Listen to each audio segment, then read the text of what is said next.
Database, data models, data tables, those are all terms that we're going to use interchangeably. And that's where we store data for our applications. Welcome back to the Dittofi onboarding series. My name is Nelly. I'm head of education here at Dittofi. Today, I'm going to talk to you about how to navigate around our database in our Tasky application. The data that we're interested in storing is the emails of our potential users. As such, I've created a table that I've called waiting list over here. And if I wanted to add another table, I'll go to this button, add or import, click that button, and I can create a new empty table, or I can import a CSV file to create my table with. And if I want to create an empty table, click that button. And with that, I will have a brand new table created for me with this ID, unique identifier for my table, being created so that every record that I create in my table is going to be unique. Column, field, property, those are the same things. And if I want to add one of those, I'll click this guy. And these are all the different types of properties that I can put in here. That's what I will do to create a new table. If I want to change the name of that table, I'll click this care, and you will see that you can rename that table and do all kinds of other table specific settings, or delete that table. Now, I want to talk to you about these icons right here. Over here, we have different views. We have a grid view that we're looking at right now. We have a form view and gallery view that I'll talk to you about in the subsequent videos. And you can switch between those views like this. And over here, we have hide fields, filter, sort, and then what this thing is and that is. I'm going to show you what those are using a separate, different example. Imagine that we have an application where we want to keep track of our classes, our students, and so forth. I've created 3 tables. One is user types, another one is users, another one is classes. I want to hide this created. If I want to hide that, I'll go to hide fields, and all I need to do is uncheck that and it's gone.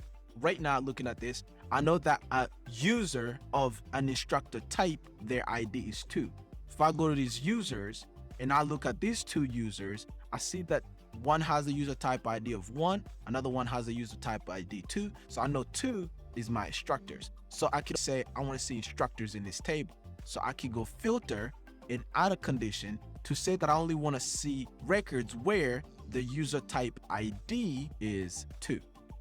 And by doing that, you can see that I'm only left with the instructors. When it comes to sort, I want to show you my classes. I can sort them by the cost. And if I want to do that, I can pick a field, and that's the cost. Right now, they're sorted ascending, so you can see going from 50 to 100, or I can change that to descending, like so. You can see now the top one is 100.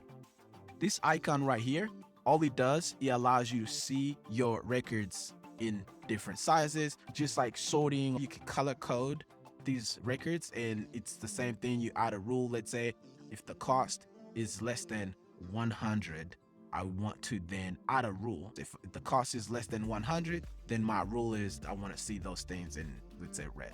So you can see that we get that red color over here. If I want to delete a record, well, it's a matter of clicking this guy, right clicking, and then delete the selected record. And that is what all of these icons do.